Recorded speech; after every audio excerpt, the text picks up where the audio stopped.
Sunday, apa kabarnya nih? Pasti semuanya baik-baik aja ya. Semoga semuanya baik-baik aja. Well, udah 2 bulan nih kita nggak bareng-bareng. Udah 2 bulan kita nggak ketemu. Kita nggak ibadah bareng. Kita nggak bersama-sama. Pasti kangen banget ya. Pasti kangen banget sama satu sama yang lain. Well, teman-teman gimana nih? Udah 2 bulan social distancing. Pasti pada bosen ya di rumah. Pasti banyak banget yang ngerasa struggle sama tugas, pekerjaan, pasti ada yang insecurity, anxiety, dan lain sebagainya. Well, you know, kita tahu kalau misalnya kita terlalu lama berpendam di rumah, kita nggak sosialisasi sama orang-orang di luar sana, kita pasti stres sendiri ya nggak sih? Tapi ya, well, teman-teman gak usah pikirin hal itulah. Kita tahu kalian semua punya EXO di sini, oke? Selalu ingat kalian nggak pernah sendiri, kalian punya EXO, kalian punya wahana untuk saling sharing sama kakak-kakak yang lain, oke? Well, teman-teman EXO yang kangen banget nih sama EXO, kali ini EXO comeback. Kali ini Kak EXO kembali lagi, bakal sharing sesuatu lagi. Di sini ada Cistella yang bakal sharing tentang sesuatu yang bisa membangun kita. Like I say to you before guys, jangan pernah ngerasa sendiri karena yes, EXO ada di sini buat kalian, oke? Jadi nikmatin sharing dari Cistellanya, nikmatin EXO online-nya, oke? Check it out.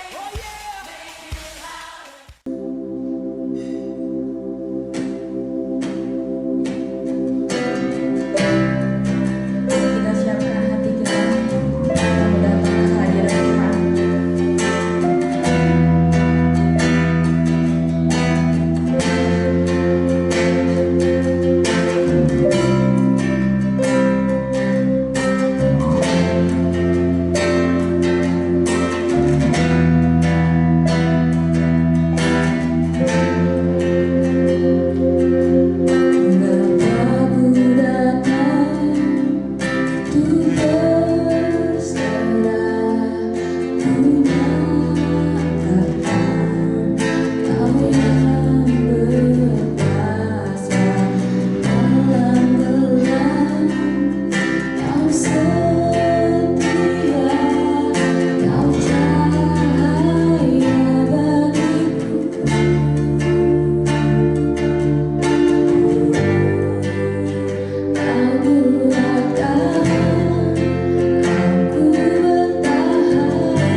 sebelum kita mulai mendengarkan firman, mari kita berdoa.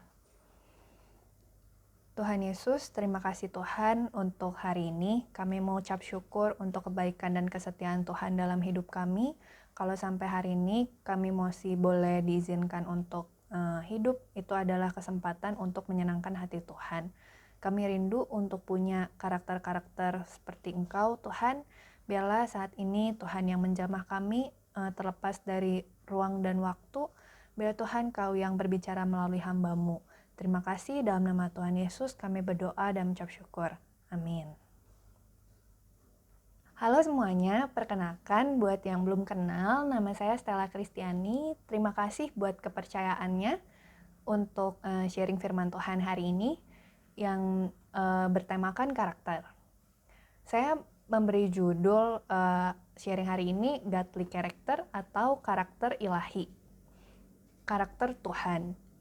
Karakter atau sifat itu ada banyak banget. Mungkin di antara kita udah pernah tes karakter atau tes temperamen ya. Dan kita udah mulai mengenali sifat atau karakter kita dan orang-orang sekeliling kita.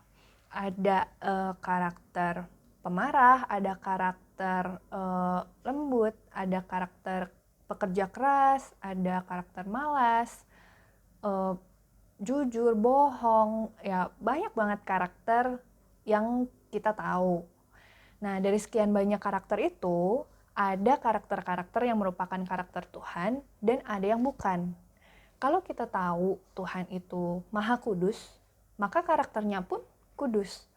Dan di luar itu ya nggak kudus. Kalau kita tahu kalau Tuhan itu benar, kita tahu semua karakter Tuhan itu benar. Dan di luar itu ya karakter yang salah. Seringkali kita nggak punya kesulitan untuk tahu, wah ini karakter yang benar atau ini karakter yang buruk gitu. Seringkali kita udah tahu gitu, tapi kesulitan kita itu bagaimana kita mengubah karakter kita yang buruk menjadi karakter yang bagus atau karakter yang benar gitu ya, sesuai dengan apa yang Tuhan mau. Nah, hari ini kita mau belajar apa sih yang Tuhan mau dan gimana supaya kita bisa menjadi pribadi-pribadi yang punya karakter ilahi. Nah, seberapa penting karakter dalam hidup kita? John Wooden pernah menulis sebagai berikut. Ability may get you to the top, but it takes character to keep you there. Keahlian atau kemampuan kita itu bisa membawa kita kepada posisi yang tinggi atau posisi puncak. Tapi butuh karakter yang bagus, karakter yang tahan uji untuk membuat seseorang bertahan di sana. Mungkin sering ya kita dengar berita seperti orang-orang di posisi tinggi tuh seperti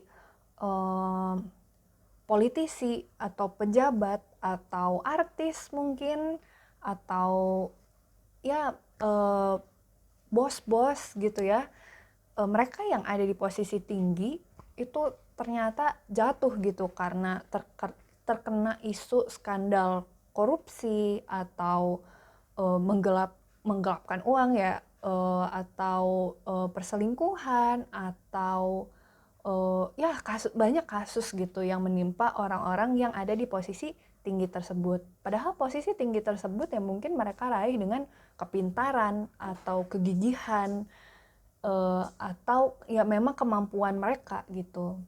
Jadi kita bisa lihat karakter itu benar-benar berpengaruh pada jalan hidup seseorang gitu. Karakter itu nggak tiba-tiba ada. Jadi karakter itu terjadi karena sebuah proses. Nah, prosesnya itu diawali dari pikiran. Jadi isi pikiran kita, isi otak, apa yang kita pikirkan itu akan terwujud dalam tindakan.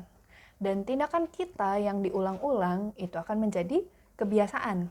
Nah, kebiasaan-kebiasaan kita tiap hari, rutinitas kita itu akan menjadi karakter. Dan karakter akan menentukan jalan hidup kita. Nah, kita langsung aja ke contoh ya.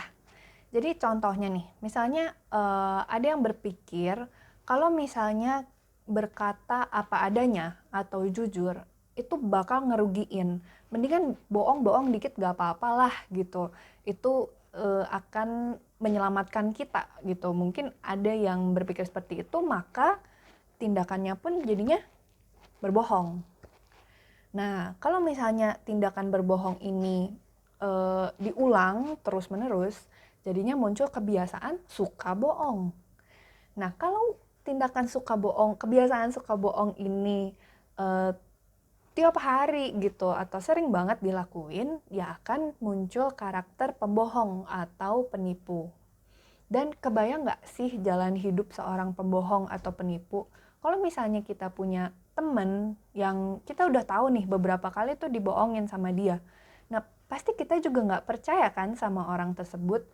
Jadi ya karakter pembohong atau penipu itu ya dia akan mengalami kesulitan di dalam hidupnya gitu.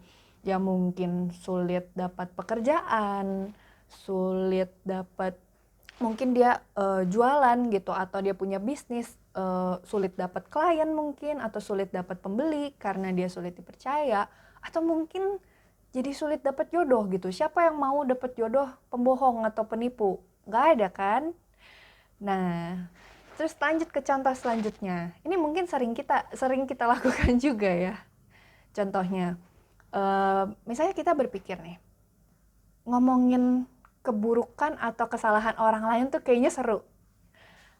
Atau kita berpikir, saya tuh lebih baik dari orang lain. Atau misalnya saya nggak suka dengan orang tertentu. Dan itu terwujud dalam tindakan menggosip, ngomongin kejelekan atau keburukan orang. Nah, karena mungkin kita merasa itu nggak apa-apa, si tindakan ngegosip itu jadi kebiasaan, jadi suka gosip. Wah, ada gosip baru nih, ada berita baru nih gitu. Nah, dan si kebiasaan gosip ini tuh jadi karakter penggosip. Nah, mungkin kita atau ada teman kita yang punya karakter seperti ini. Dan kebayang nggak jalan hidup seorang penggosip? Mungkin dia akan kesulitan dapat teman, iya nggak sih? Kadang kita sendiri kalau misalnya kita mau cerita sama teman, pasti kita pilih-pilih dong. Kalau kita mau cerita sama teman yang tukang gosip, kita akan mikir, wah jangan-jangan aku juga nanti bakal diomongin di belakang nih sama dia, gitu. Nah jadi kebayang ya kalau karakter itu tuh bisa menentukan jalan hidup kita loh. Jadi karakter tuh penting banget. Punya karakter yang bagus, yang benar, itu penting banget dalam hidup kita. Karakter itu penting banget berpengaruh dalam hidup kita. Jadi pasti pada pengen dong mengubah karakter-karakter kita yang buruk atau yang belum sesuai dengan keinginan Tuhan. Cuma seringkali kita menemukan kesulitan atau enggak keburu orang lain tuh udah memberikan label sama kita kayak dasar kamu tukang bohong gitu atau tukang gosip gitu. Nah gimana nih untuk berubah? Nah seperti tadi terbentuknya karakter dimulai dari pikiran. Jadi yang diubah pertama kali itu adalah mindset kita, pikiran kita. Ya, jadi kita bisa runut ke belakang. Jadi misalnya nih karakter kita yang kurang baik apa nih? Yang tadi ya, misalnya tukang bohong. Kenapa ya? Saya gampang banget bohong. Nah, dilihat, oh ya kebiasaan-kebiasaan bohong waktu ngapain aja. Dan tindakan bohong dan yang tadi mindsetnya, oh iya ya ternyata salah gitu ketika saya tidak jujur, itu bukan mempermudah jalan saya, tapi malah mempersulit jalan hidup saya. Apa nih yang seharusnya kita pikirkan? Pola pikir apa yang benar? Nah, kita mau baca di Roma 12 ayat 2. Janganlah kamu menjadi serupa dengan dunia ini, tetapi berubahlah oleh pembaharuan budimu, sehingga kamu dapat membedakan manakah kehendak Allah, apa yang baik, yang berkenan kepada Allah, dan yang sempurna. Jadi firman Tuhan juga udah bilang, jangan jadi serupa dengan dunia ini. Banyak banget nilai-nilai yang diajarkan dunia ini yang bertentangan atau berkebalikan dengan ajaran Tuhan atau karakternya Tuhan. Nah, kita perlu berubah pikiran kita atau budi ya. Pembaharuan budi itu pembaharuan pikiran. Jadi kayak apa nih pola pikir yang udah tertanam bertahun-tahun, berbelas tahun ke belakang, itu harus dirombak, itu harus di replace ya, kayak digantikan dengan pemikiran yang benar. Maka pikiran yang benar akan melahirkan tindakan yang benar. Ketika tindakan yang benar ini kita ulang-ulang, akan menjadi kebiasaan yang benar. Dan kebiasaan yang benar akan melahirkan karakter yang benar, dan karakter yang benar kita percaya akan membawa kita kepada jalan hidup yang benar juga gitu.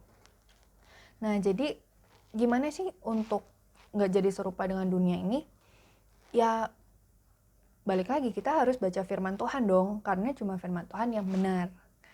Nah, ada ayat yang mau di-highlight hari ini, ada di Efesus 6 ayat 5-7. Hai hamba-hamba, taatilah Tuhanmu yang di dunia dengan takut dan gentar, dan dengan tulus hati, sama seperti kamu taat kepada Kristus. Nah, di sini di-highlight ya. Taat sama Tuhan yang di dunia itu tuh sama seperti kita taat kepada Kristus. Jangan hanya di depan mereka aja untuk menyenangkan hati orang, tapi sebagai hamba-hamba Kristus yang dengan segenap hati melakukan kehendak Allah, dan yang dengan rela menjalankan pelayanannya seperti orang-orang yang melayani Tuhan dan bukan manusia.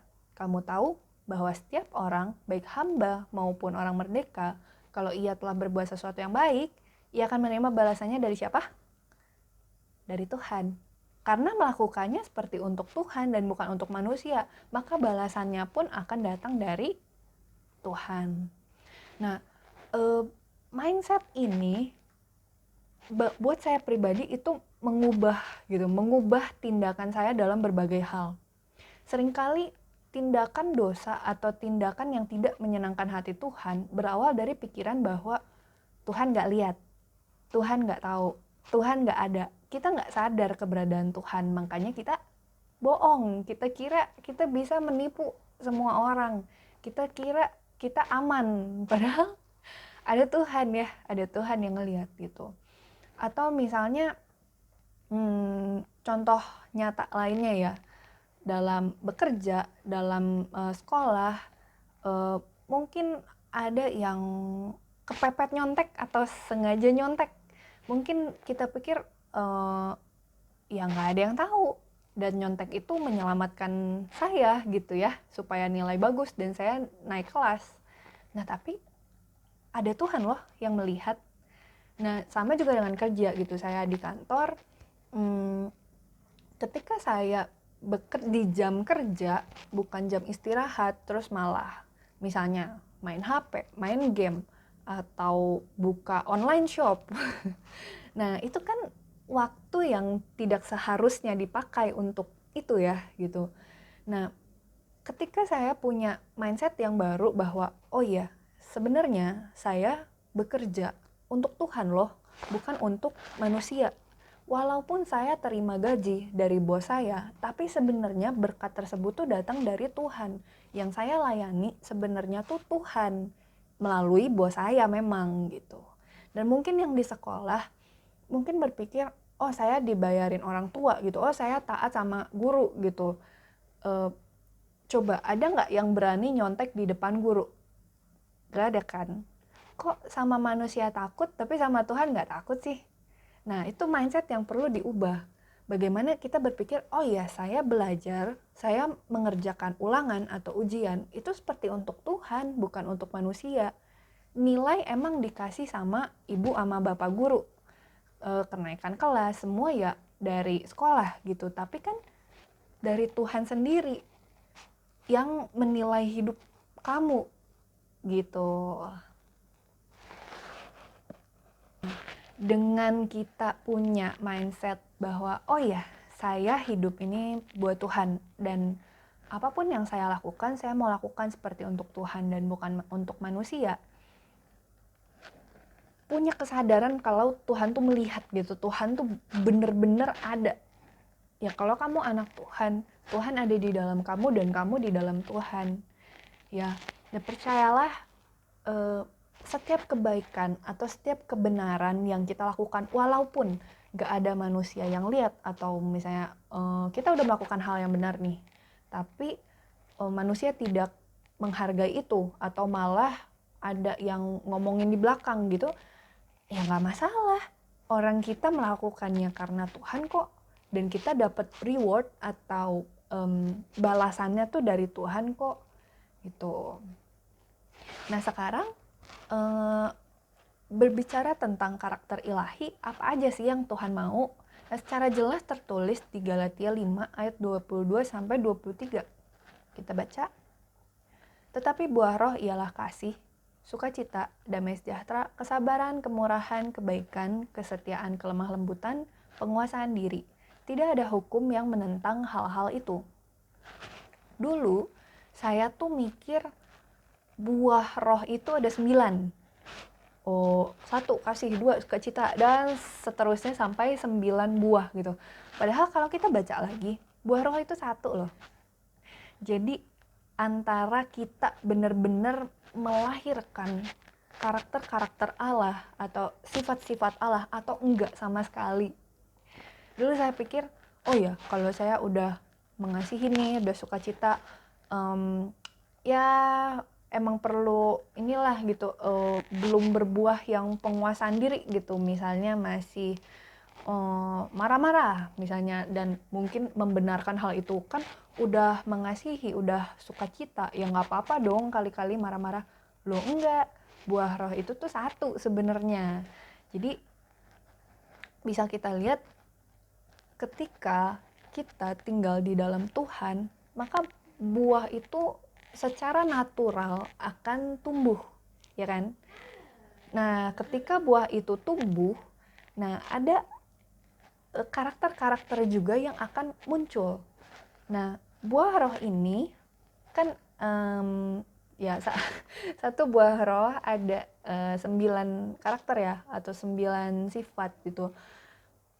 Semuanya ini akan dirasakan oleh orang lain sebenarnya. Jadi yang merasakan buah tuh, buah-buah dari hidup kita tuh ya orang-orang sekeliling kita, khususnya orang-orang terdekat. Kadang-kadang kan kita suka sungkan ya, atau suka jaim kalau berhadapan dengan orang-orang yang nggak terlalu deket, sama guru, sama temen yang jauh gitu. Kita lebih jaga image gitu ya, lebih menjaga perilaku kita gitu.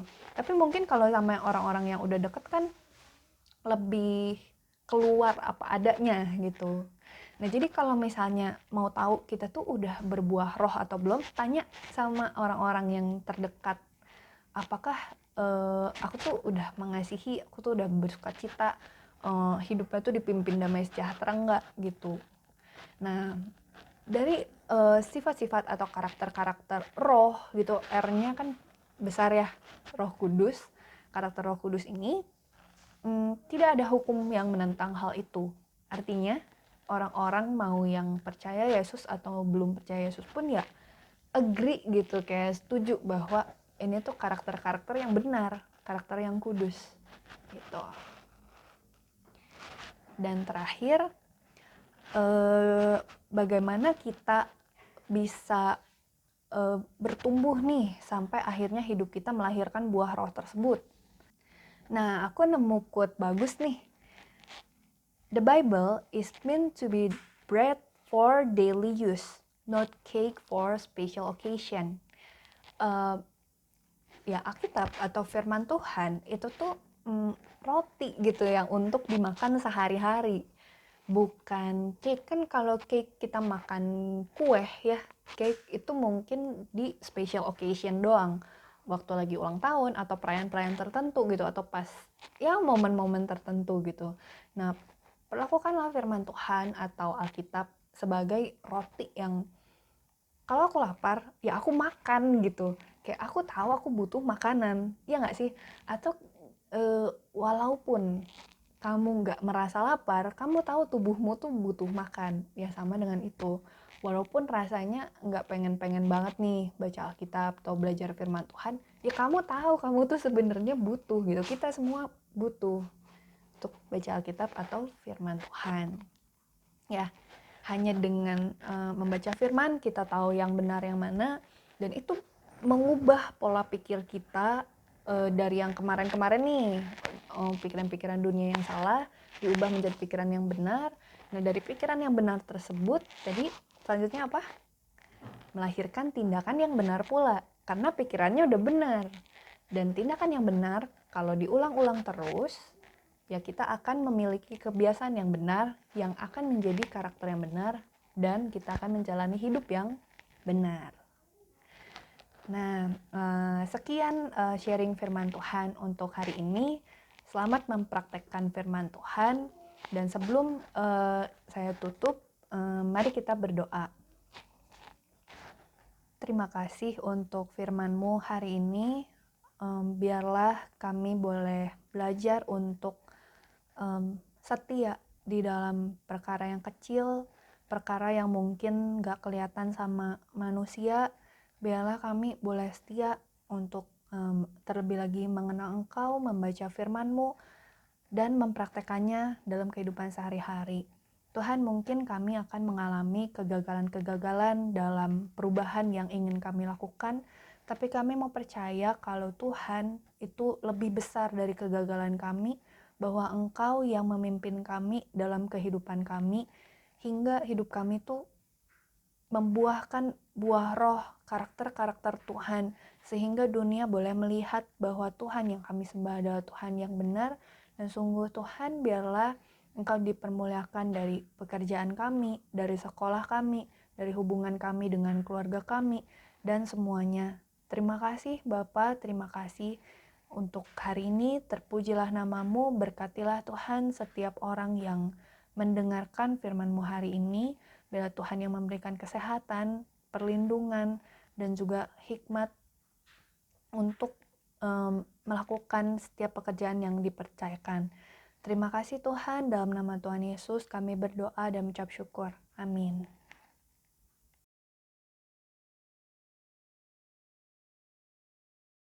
Hai, gimana nih tadi yang udah Cistella bagiin? Semoga bisa jadi berkat buat kalian ya. Semoga terberkati, juga bisa membangun satu dengan yang lain. Oke, untuk teman-teman yang mempunyai pokok doa yang ingin didoakan, yang mempunyai pergumulan, kalian bisa sharing sama kakak EXO.